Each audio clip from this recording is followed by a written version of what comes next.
my knees. Good tomorrow.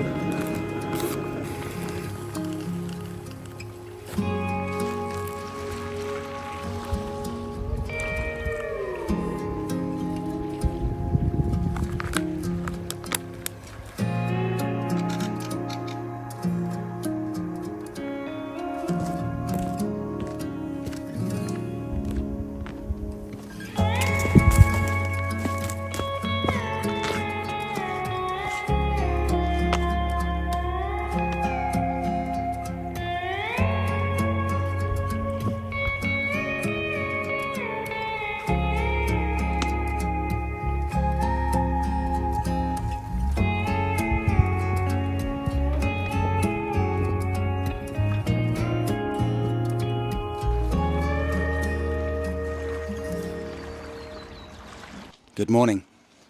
I was about to start this video and say, look at the sun, look at the blue sky, but it took me a minute to set up the tripod.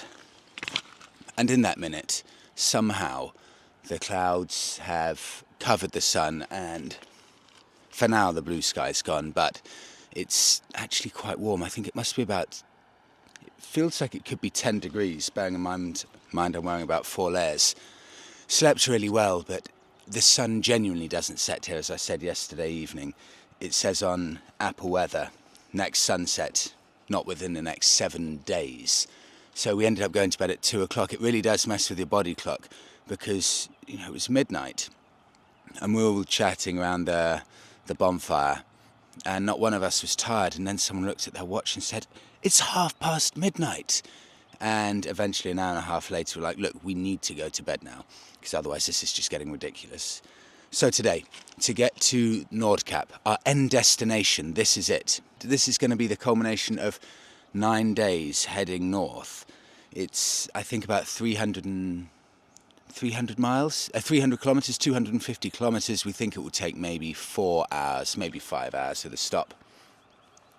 And if the weather, the sun, if the weather stays like this, wow, we're going to be so lucky because these 2 critical days here that it'll be nice to not have rain. Yesterday and today, well, we had it yesterday, that was good. It'd be amazing if it's like that today as well. So I'm going to have my breakfast, we're all going to pack up, and this is it, the final push, I cannot believe it, to our destination. This is, I can't tell you how nice a spot this is. I'm watching a man fishing. It's 10 to 9 in the morning. A couple of caravans parked up there. Wild camper that we don't know over there. Snow-capped mountains in the background. Log cabin behind me. That's ridiculously glorious. Yes, please. Light is on, light is off.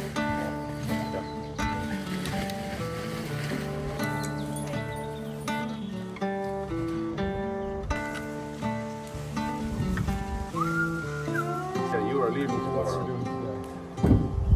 Well, it's up the Panda really. The front wheel bearing on that custom Harley Softail Slim, they think it's really quite bad and they're not sure it's actually going to be able to make the rest of the journey, so they're now trying to deliberate, discuss and decide what the best thing to do is. Can it make it even today? There's almost no chance it will make the rest of the trip. But how do we do it? Because every single bike here is accounted for now. Because Ninka is here. The hardcore custom El Lobo bike is out because it hasn't been wet weather tested, but it has dry weather tested, so that'll be fine. So, yeah, need to make a decision basically what's going to happen with this one because no spare wheel bearings here. So, do you take the risk or not?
just come over here while they try and work on that Harley. There are running issues with the hardcore custom, what is in effect show bike, and they're trying to see if they can figure it out, because we have no backup bike now because the other Harley's wheel bearing. Can't remember if I told you, but they see it as maybe a safety issue where the front tyre, the front wheel could lock up, so that Harley's out of action. And that's one of the new Harleys. That was rock solid. So to have that go is a big loss. It means that if we lose another bike, which there is a chance we could lose, basically not everyone can have a bike. That's the issue with it now. Already now, because we're maxed out, Joe is in the van because one of the bikes isn't working. So we lose another one. That's the van. Well, we don't have any space in the van. Someone will have to go on the back of probably my bike. My bike's the best pillion bike. So it's going to be interesting to see what they come up with this, because we are right on the limit now. Right on the limit. No van space for people, and we're running out of bike space as well. We are 200 kilometres, maybe even a bit less, maybe about 180 kilometres south of the Nordkapp, the northerlymost point in mainland Europe. And I just wanted to show you, while I've got some time, the scenery. It's very, what would you call it, very sparse, you know, no proper stuff can grow. It feels like we're right at the top, I think now, of the tree line, right at the top, because there's a few straggly, fairly ill-looking trees around that look like they're struggling to survive. And it's like a really soft, peaty type of ground with loads of little puddles around. It's pretty harsh.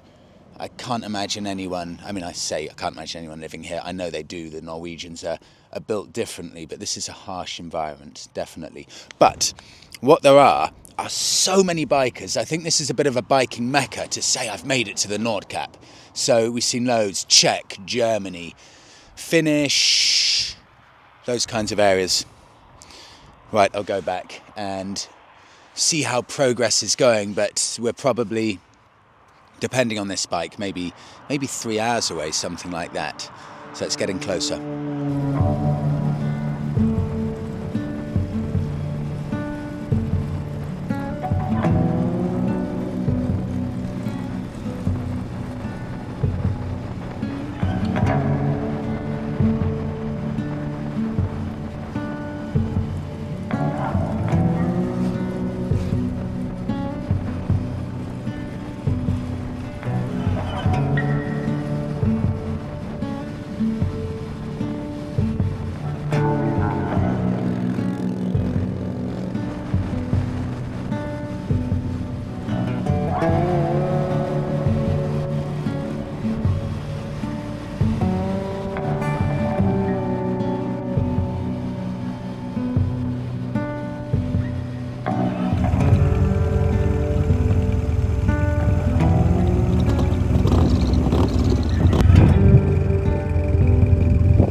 We've stopped off at a service station, and I've met these three French gentlemen, all on 1.8 litre Suzuki Boulevards behind the caravan. They've taken 10 days to get up here, and we've just been discussing our journeys. We've all agreed way too cold here, so we're all going to get to the Nordkapp and hopefully get back as soon as possible. But I wish them the best of luck. Bonjour. Bonjour. And these are those three charming French gentlemen's Suzuki Boulevards. It's very rare to see even one of these, so to see three of them all lined up that have come all the way from France, that's a fantastic sight. V-twin engines, fully stacked up. All of them, each one of them, very different and completely unique. Okay, before I started chatting to those lovely three French gents, I was going to give an update, and the update being, actually just before I start, look at the kind of vehicles here. So many motorbikes, so many motorhomes, overlanding vehicles. It's got to be German, yes, German Mercedes. No one loves their overlanders more than the Germans. Update, not good, honestly, this morning. Sorry, I've got something in my eye. Not good this morning at all. Constant niggles with bikes, and now one of the other Harleys is having a problem with the coil. Sorry, I've got no free hands. I'm holding this and this, and I think I've got a fly my eye. There's something wrong with the coil, and we don't know what's going to happen with that. So we've kind of got one Harley that's stuck on the side of the road about 3 miles back that way. We've got this Harley, which is running okay, but it needs a few tweaks. I checked the temperature, it said 7 degrees, but feels like -7 right now, right here. Those French gents were talking to a local who said 1 month earlier, I'll just get you into the scenic shot here. So many, oh my God, the vehicle's here. 1 month earlier, there's a metre of snow here. 1 metre of snow. I'm going to go and get a coffee. You can kind of just sense definitely the disappointment from Joe that he can't ride his bike up to the Nordkapp, so he's in the van. And it's just palpable, the level of disappointment. I really feel for him. But also the cold is getting some people as well. So it's a challenge, this bit, but that's what it's all about.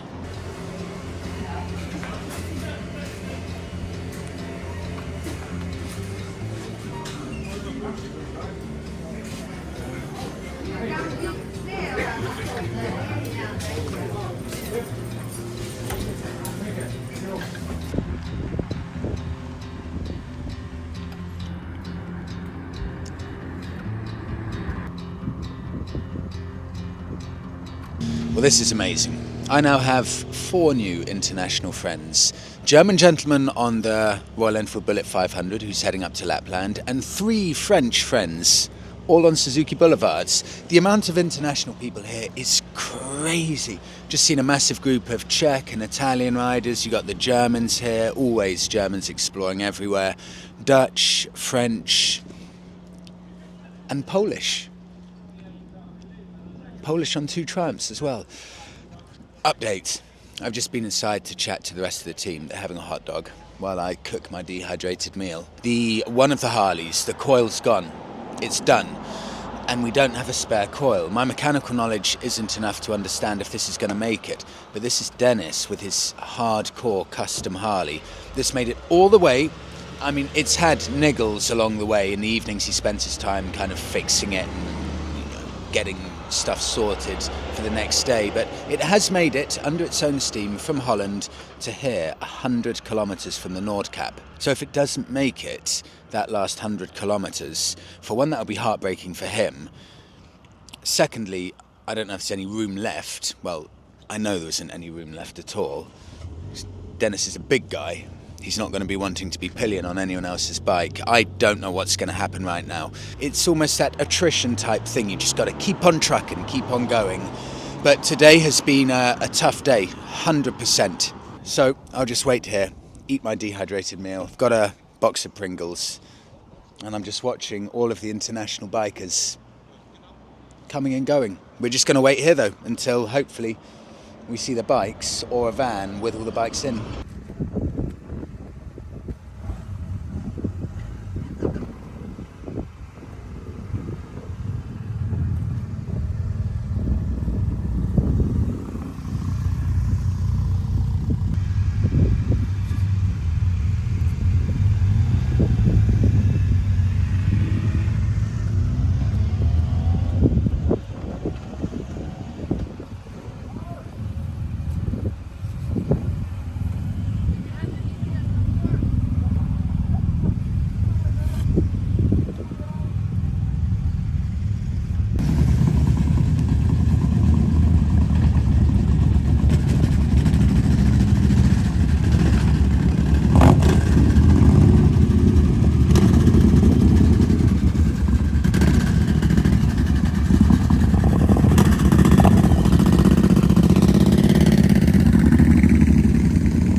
We made it! Welcome to the Nordkapp, Europe's northerlymost mainland point. That is 9 days, 2,100 miles, and there are all of the bikes lined up. I cannot feel my hands because it is so bitterly cold. I think it's -4 or something with the wind chill factor. We're currently in the car park. I'll go and have a wander around in a second, but that last ride to get here, I wish I wouldn't have finished all of my memory on my DJI because the whole day was so spectacular.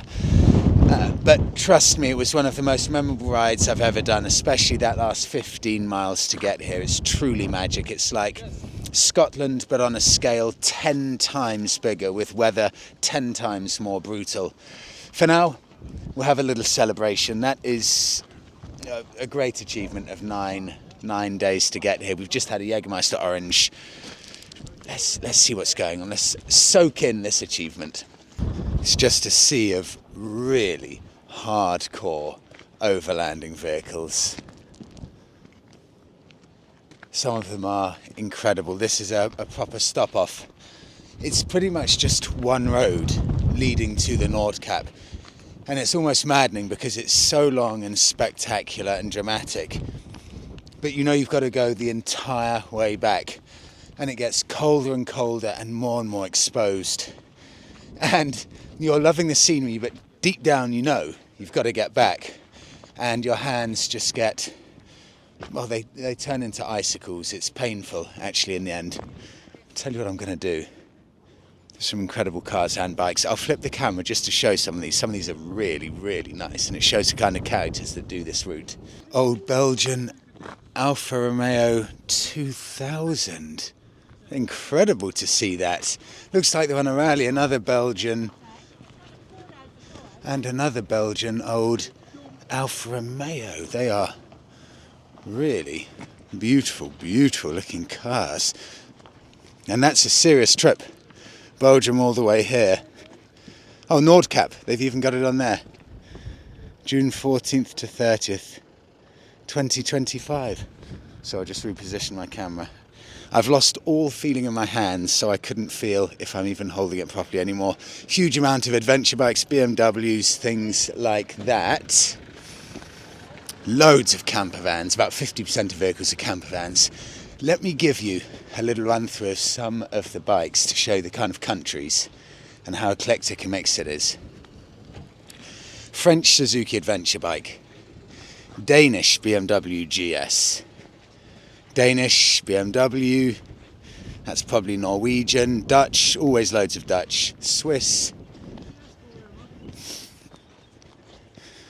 Dutch, Italian, French, hello, French, Polish, and a Swiss, all over Europe. Also, to add to the magic, the amount of reindeer, just everywhere.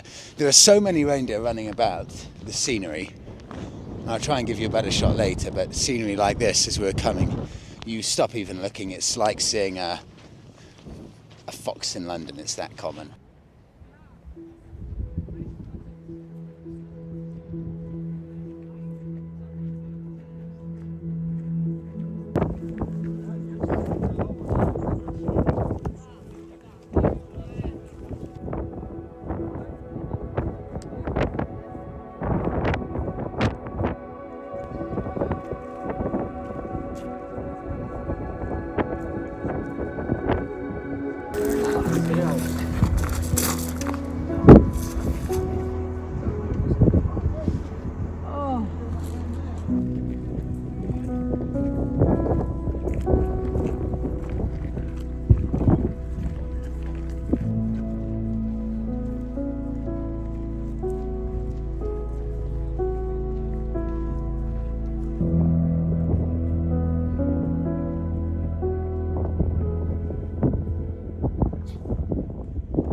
You know, the funny thing is, I'm not 100% sure this is actually the most northerly point in mainland Europe.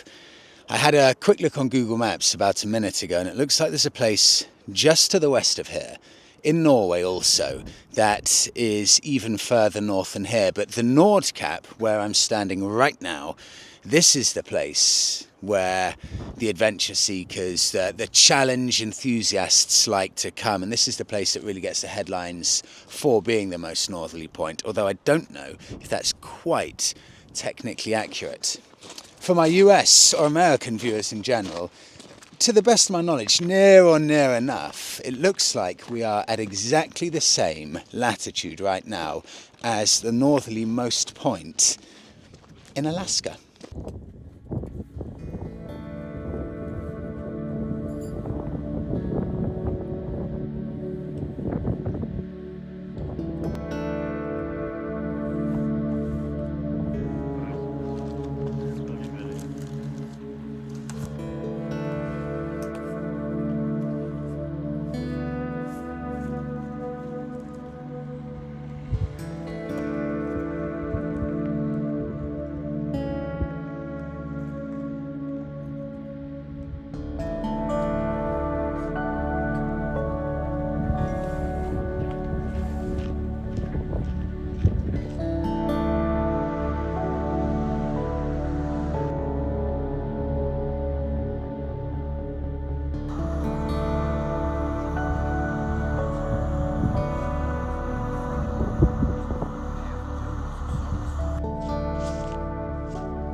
I shall do my best David Attenborough impression. White reindeer have just pulled up, a herd of white reindeer, right opposite where we're camping. I was going to film this bit in front of their bikes. I thought, no, white reindeer, far, far more interesting than the bikes. So this has won over.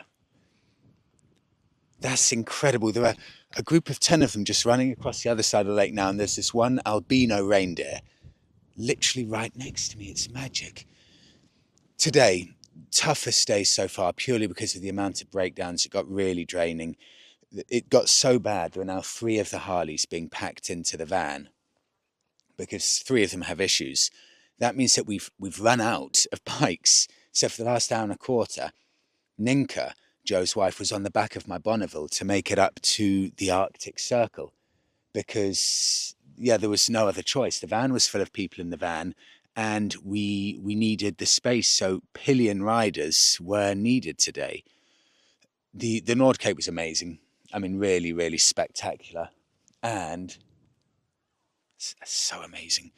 And this is a town just 20 minutes away, the closest town. We went around town looking for a cabin, but we couldn't find one. Everything is fully booked, so everyone is wild camping just here. I'll show you that in a second. And tomorrow morning we're heading back. We're starting the journey home, although I think I'm actually not going to go home. I'm going to go on a detour through Sweden, so I'll fill you in on that probably tomorrow morning. But definitely for the first 3 hours of tomorrow, I'm going to have a pillion because we simply don't have the space. So let's go for a wander around town. I'll show you what this beautiful little kind of fishing type village is. It's lovely.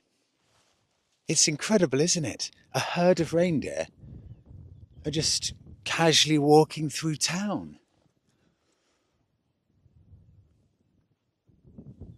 Wow. In fact, they're everywhere. White reindeer. 2 more over there. It's bitter. I mean, really unpleasantly cold. I need to go and put another jacket on. Earlier it was -5 with wind chill, and it feels like it could be about -2 at the moment. It's unpleasantly cold, so whatever happens, we need to get down south pretty quickly because, this is cold, and it's hard wild camping when it's this cold. It's 10 to 11. Everyone's gone to bed, so cold. So I thought I'd quickly show you a bit around the town that I can confirm definitely is a little fishing town. Bear in mind here, it's the 20th of June. I checked the weather. It says it feels like -2. It's -2 in really the height of summer. I'd look around these beautiful houses and they're all stunning. This is picture postcard stuff. But all I can think is you've got to be some kind of hardy soul to live up here. So cut off from everything and so exposed and so remote and with such brutal weather that in June it's feeling like -2. So I don't even want to think what this is like in the winter. So to pick this as the place you live, that's hardiness on another level. I'm getting to a point now, or we're getting to a point, end of day 9, where everything starts either breaking or the battery runs out. Peter, the cameraman, he's had a big generator in the van for all of his filming gear for making a documentary. And the huge power pack he's had is just run out. So we haven't been able to charge anything. I've got 1% left on my microphone there. You just get to a point as the days go on where everything just degrades about 5 to 10%. So what I'll do, I'll quickly show you a little bit around here, maybe just B-roll if the microphone runs out. But you've got all the fishing boats here, beautiful cliffs just dividing here and leading down to the sea. 2 lakes here where reindeer have just been crossing left and right, and all of these perfect little wooden houses around, with a white wooden church over there as well. It's very, very pretty. It's just also very, very harsh and very unforgiving, this environment. Okay, let's start over here.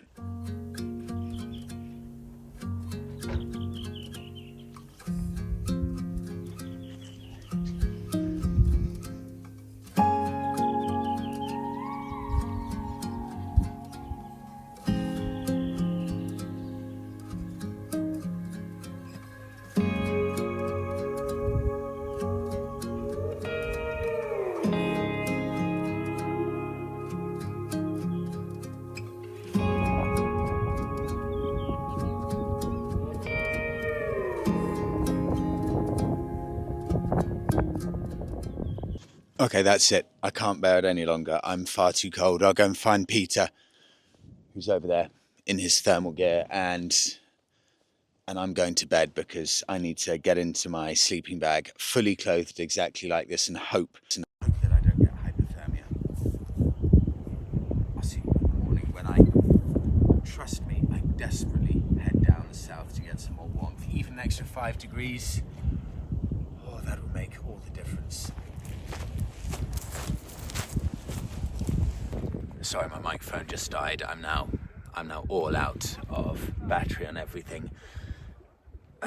It's one of the joys of being on the road non-stop all day for 10 days. So I have to try and figure out tomorrow how to charge my stuff. So I'll see you in the morning. I was just about to say I'm going to go to sleep in my sleeping bag, fully dressed, and pray that I don't get hypothermia.